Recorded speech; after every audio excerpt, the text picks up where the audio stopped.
Hello, my curious communicators. This is the Stump the Professor video for the Team Lifelong Learners. Hello, Team Lifelong Learners. Thank you for the excellent conversation from the second roundtable meeting.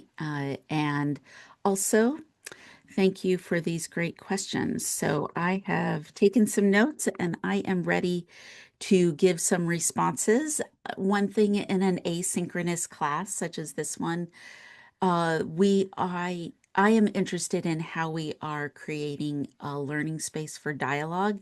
And this is one of the ways that we do it is you gave me some homework. I worked on my homework and I'm coming in with my response for this team. And I also want you to think about how you are processing this information and if there's room for you to respond to my response. It may be in your next team meeting, you will find some space to build in a response. So I'm really curious about that part and I will be listening. All right, the Stump the Professor questions, STP questions here. The first question, how much energy should we give to conflict resolution when it is a conflict of morals? So I see three things happening linguistically in this. We have this how much energy. I think that question right there is a really important question for any interpersonal investment in relationships and romantic relationships, and whether it's a conflict or not. This how much energy should we give is really, oh, it's just yummy, and there's so many ways we can go. We'll keep it focused here. Also, this idea of conflict resolution, this wording, remember this is a conflict management class. We did just finish week 7, which is my conflict resolution module in our class, because conflict resolution is an important aspect. If we can walk away from a conflict, check it off, done and done, or are we managing relationships? And I think this this becomes the sticky part of this question. And then there's a conflict of morals, which we should address. I'm really glad you asked this question because this is an important thing to address in general. And I think it depends. As with most things, it depends, right?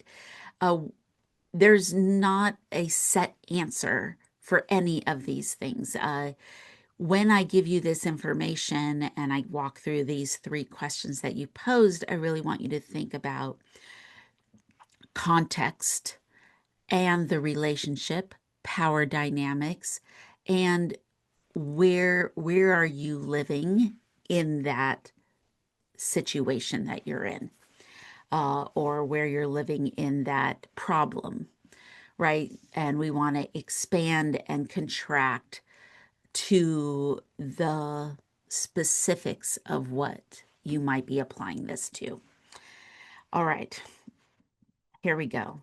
Energy. Let's talk about how much energy. So we're really talking about relationship or the relational aspects of interpersonal communication when we talk about how much energy should we invest in this. When we sometimes the answer is a great deal. Yes, you need to do a lot, put in a lot of energy. And sometimes none at all. Zip, zero, no energy. And it takes time to figure out what that looks like. Many of you in this program that we're in are investing even more lifelong learners, more into your curiosity of how you are managing yourself in the world. And sometimes maybe just a little energy. So one of the ways that we might think about this is if you were walking through the forest on a nice, beautiful, winding path, and you are confronted with a conflict situation. With along your path, there's someone walking towards you, and you have to get across this bridge, and you have to walk by this person and get to the other side. One way to think about how much energy you're putting through into an interpersonal interaction is how far across this bridge do you have to walk, and how far is this person walking towards you? Meaning, are you curious about the perspective of being on the other side? Or how much empathy are you invested in changing your perspective? And how much is the other person interested in getting to your side of the bridge to see a different point of view?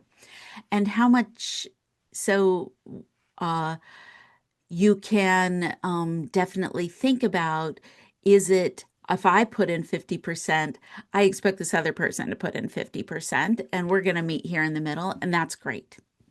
Sometimes that is, you reached common ground, the other person invested, you put in your investment, and but you're not really all the way to the other side of the bridge, are you? You don't really know what's happening on from that point of view, looking this way. And the other person, how much are they willing to see the world from your point of view and get to the other side of the bridge? Maybe what we need to do is travel back and forth. And part of that is, if I put the energy into getting to the other side of the bridge, and I want to listen, and I'm going to support space, and I really want to know, what's your worldview? How do you see the world? I might have to make the full journey. Is the other person willing to make the full journey to your side? Are they willing to support space and listen and be curious to your side of the story? Are they willing to make the journey there? That takes a lot of energy to hold space and support space for a different point of view other than your own. And if someone isn't willing to take the journey to hold space, to truly understand your point of view as well, that is something to think about. And it's based on power dynamics and relationship spaces. So how much energy should you put in? If it was for me and my teenager child, I am going to do quite a bit of effort, and I'm going to expend an incredible amount of energy in the investment of trying to understand my child's experience and point of view. That's going to be really important to me. Or are we going to try and pull that other person across? And I demand that you see my point of view. Can you do that? Has someone ever tried to pull you kicking and screaming, or did you shut down and get into stonewalling because someone demanded that you hear my point of view and there's no room for yours? This is something to think about. Okay, so that's the first part of the question. How much energy should we give to conflict resolution? Let's talk about a conflict of morals. A conflict of morals. Morality is this idea that something is right and something is wrong, right? There's all these different ethical perspectives that we can bring into this. There's utilitarianism and Kantian, and those are like the two kind of dueling trolley problem, moral, right or wrong? Do I pull the lever? Do I turn the trolley? Do I stay on it? If you don't know the trolley question, you can just put that in and see what that's about. The Good Place is a great little TV show.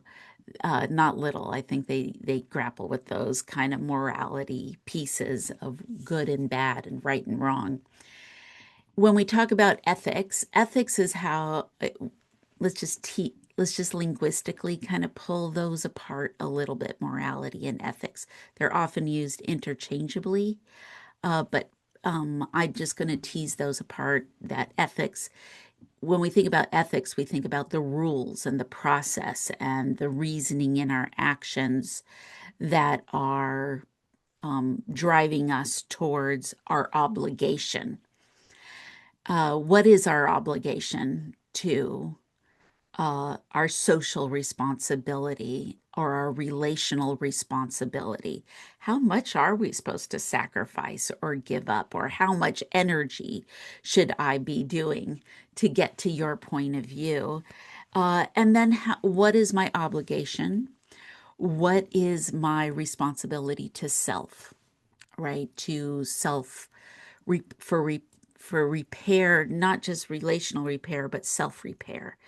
And that really, I love this question. Oh, there's so much in here because you are grappling with this idea of how do I manage my own, my need to take care of myself, which also includes my need for relational responsibility or social responsibility.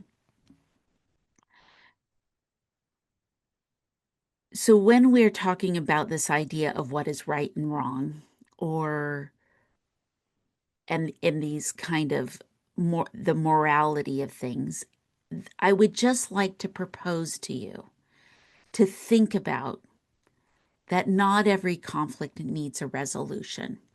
Not every conflict needs an agreement or us, or that we need to be the same. And that there is something more that we can come at with this idea of that we can live in a space of difference, and difference matters. And there might be something more important than resolving a conflict, or you have to agree with me, or I'm going to debate the facts and I need you to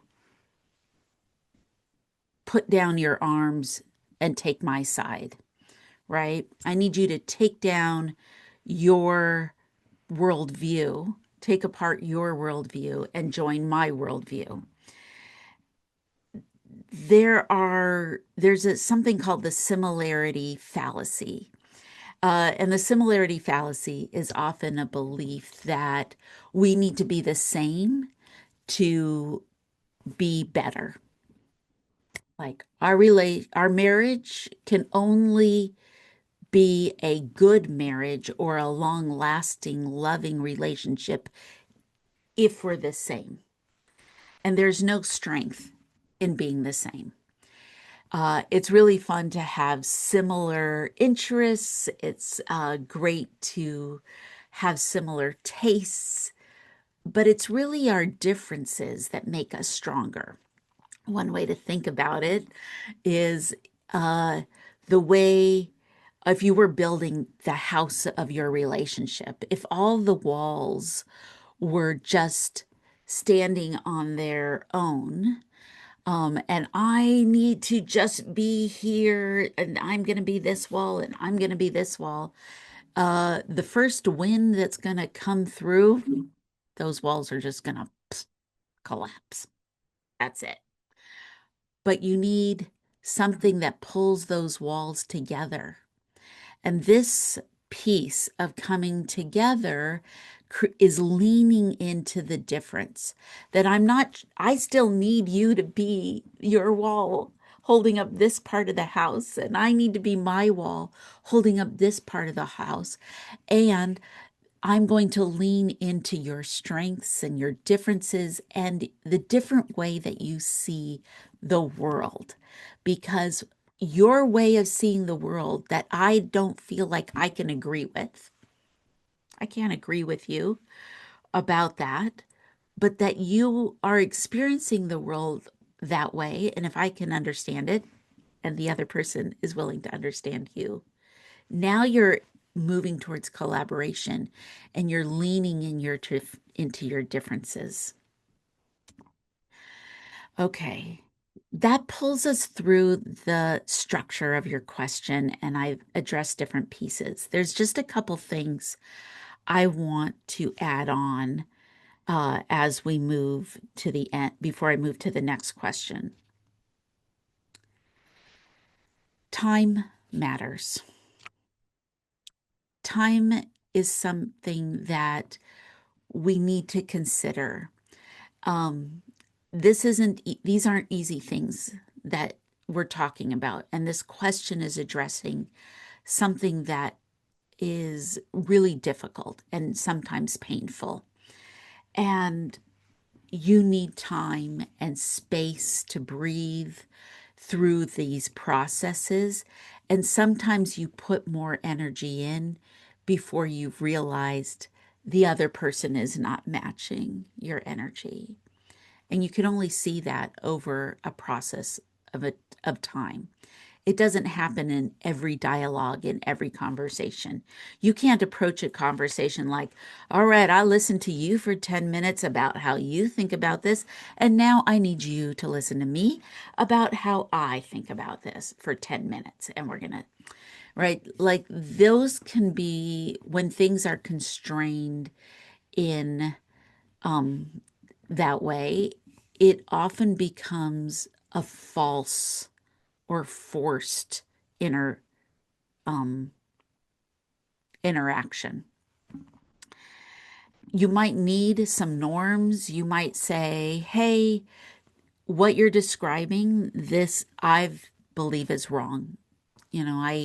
I'm coming in this that actually more my ethics say what you're talking about is wrong.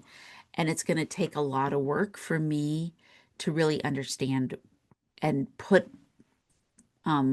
down my wall a little to peek over into your point of view. And I'm going to need a break at some point. You can establish these norms, you can say it explicitly, but you're worth it.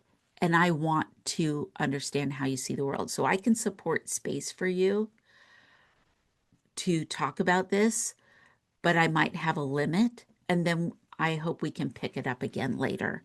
Uh, and I'll need to step away. So set that expectation, say it out loud. This is what you're learning to do as a leader, whether you are have an institutional authority or not. You are learning how to step up and know how to self-regulate yourself in these difficult moments. Now, sometimes someone uses time as a influence lever to force you to compromise or to meet in the middle or to give up a value or a moral perspective because time is of the essence. Oh, this is so urgent. And sometimes it is urgent. Let's say that, yes, sometimes urgency is part of the conversation. But you need to really think about, is that a true urgency? Is that a true deadline? Or is it a false deadline? And I think that would be an interesting thing for you to step in and add some ideas around this. Because sometimes the person you're talking to is manipulating the effort you're putting into trying to support space to gather up the information they need to weaponize your vulnerability against you. And that's why time and space and breathing room help us build better avenues of trust, better paths towards the energy piece of this. Um, that's why shows like Love is Blind or 90 Day Fiance or these reality TV shows, a lot of reality TV shows often use time as the pressure valve to force drama, right? Because they have to entertain us with, will this person be able to figure it out or not? So I think I need you to think about time as a piece of this. All right, let's move on to the next question. Belonging versus fitting in. This is the question number 2 from the lifelong learners. Belonging versus fitting in. At what point do you call it quits when you aren't feeling like you belong at your job? All right. I like that you brought in belonging versus fitting in because I talk about it quite a bit in the class. In fact, I'm applying it constantly. And even in week 8, which is our week on forgiveness and accountability and the leadership practice of apology, right? Belonging versus fitting in comes up again. So at what point do you call it quits when you aren't feeling like you belong at your job? So this is a workplace. I'm glad you said you belong at your job because that kind of narrows how I come at the question. And I think one of the things, even though fitting in and belonging have different connotations of good and bad, uh, sometimes it's okay to adapt yourself to an organization to fit in. So fitting in isn't always bad, right? It isn't always bad. Sometimes it is okay to do what you need to do to fit in. Workplaces are complicated. Oh boy, it is a minefield out there of personalities and competition and organizational culture. I mean, here you are in organizational leadership, right? This is kind of hitting the nail right on the head with this question. So when we think about organizations and fitting in, and when do we fit in, and when do we need to call it quits? I'm feeling the weight of my responsibility here. So let's bring in a metaphor to talk about this question. I want you to think of an organization as a recipe. And the recipe we're going to make, maybe we're making a marinara sauce or maybe a minestrone soup. We're going to make a minestrone soup. And I don't know if you've ever had minestrone soup, but it has a lot of ingredients in it. It's going to be dependent on the family of how they make their minestrone soup, but it has a lot of ingredients that you should be able, some of them are blended and some of them you can see, right? You can see the pasta or you can see the zucchini or the beans in the soup, whatever it is that someone's put in. And some of them are blended into the base of the soup. So the recipe, when you join an organization, you're joining the soup, right? You are joining that soup and you are saying, I'm taking this job and there is a little bit of fitting in you need to do because the soup has been stewing and brewing and they said they hired you and they said, wow, that's an ingredient we could use on our job.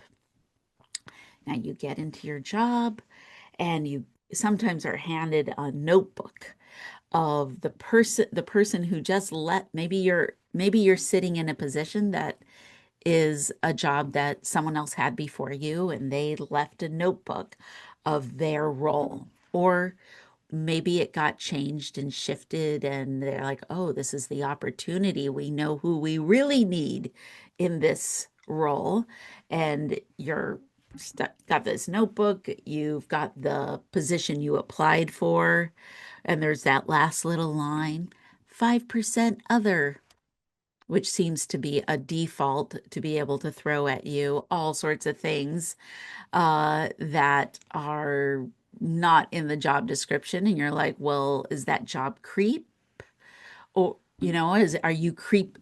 Is my job creeping into and oozing out? Or is this, oh, yeah, every quarter randomly, there's this other task I need to pay attention to. And yes, that is a part of my job, even though it's not part of my daily job, right? Like there's like all these things that are happening. Okay, I'm not telling you anything you don't know. I'm just confirming your experience at this point. So if we say that you're the ingredient that's needed and you get added to the soup, you do have to take on the quality of the soup, right? And different organizations have different expectations of how you join the culture. So I think the answer, as we get closer to the answer of how do you call it quits, one thing I thought about when I was making notes about this is the difference between professional expectations and who you are as a person. So you're coming in and you want to belong, right? You have to fit in, you have to join the soup, but you also want to belong. And that means that if you're the ingredient in the soup, can we still see you in the soup? Or are you being asked to be blended away? And when we talk about, yeah, you're going to absorb the flavor of the organization, there's all these salts and oreganos and maybe a little garlic or something. Those things are going to be absorbed when you're in the soup into you. And that's part of the fitting in piece. You can't go, oh, nope, I don't want any of this soup to touch me. I just want to do my job and I can't be a part of that. And then sometimes, uh, if you're asked to be blended away and you lose your personhood, if you lose your ability to distinguish yourself, that's when things become a problem. That's when we're really edging. If it can often feel like, hey, you hired me and you wanted this ingredient in your soup, why can't I bring my ingredient to this soup? Why can't I bring myself to this job? And it's often, oh God, this reminds me, this is a really important kind of trap that sometimes happens is that you get, there's a position, maybe the position you're joining was someone else on the team had that, and now they got promoted, and now they're almost like in a supervisor position to you who got added into the ingredients. And this person now promoted, they look over at you and go, that's not the way I did that job. And I was so successful that I got promoted. And so now I'm going to tell you how to do your job the way I did that job. But that person got promoted and that person got rewarded out of that position because they were allowed to be themselves and they brought their ingredients to that job and made it their own. So sometimes when you get promoted in and you look down at the new person and you're like, they're not doing it the way I did. I'm curious, how will they do it? how will we allow that new ingredient to shape that job within the parameters of joining the soup into their own job? And that is how you get really successful at your job, is when you are allowed to be the ingredient that was hired to join the soup, to join that workplace. Okay, let me just make sure. I just really appreciate this question, and there's so much more to say about it. I can't wait to hear what you say about this. Um, at what point do you call it quits? Well, I never want to tell anybody to quit their job. A job is more than what's happening in the workplace, right? There is the paycheck that you're getting, the to bring to the life outside the job is really, really important. And quitting a job is much more bigger than whether you belong or fit on your job. And sometimes we really have to stay in a job because we have to take care of that other piece of our life. So that's very personal, and I could never answer the question of when to quit. But I like the question belonging versus fitting in. And even if you can't quit your job and you feel like you're being asked to blend whatever issues are going on, no matter how hard you try to be sauteed or tempered or chopped up to fit in, if you lose track of your identity so much that and you feel like you can't quit, just find those safe people in your life on the outside of your job. Be really careful of how you talk about this inside your job, inside the soup, because you can often sabotage and make things even worse without even realizing it when you make the soup. You you bring the angst to the soup. Find your safe people who do see you as a full person, who see you as a valuable ingredient outside the job, and then do what you can to find a new job. And it might take a long time and a lot of rejection, but keep imagining what it looks like for you when you're on a job where you're valued for the ingredient that for the flavor and the spice that you bring in to the place that you finally get hired into. Okay. Well, hello, my curious communicators. I am jumping into this video. I'm going to splice this in and put it at the very end of the lifelong learners because I had made the other video and I thought about it for a while and I felt like I didn't do a great job addressing how do you handle conflicts that arise from cultural differences. I really like my responses to the other two, but this one was really difficult.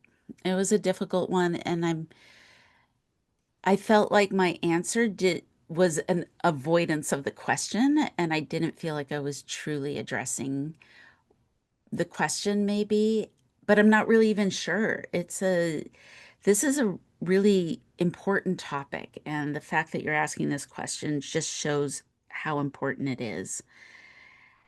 I talked about intercultural communication, which we have talked about in this class, and we talked about the impact of culture on our conversations and the intersection of interpersonal and culture is a huge topic in itself. I'm actually unclear if the question wants to address what if the conflict is about a cultural difference. It says, how do you handle conflicts that arise from cultural differences?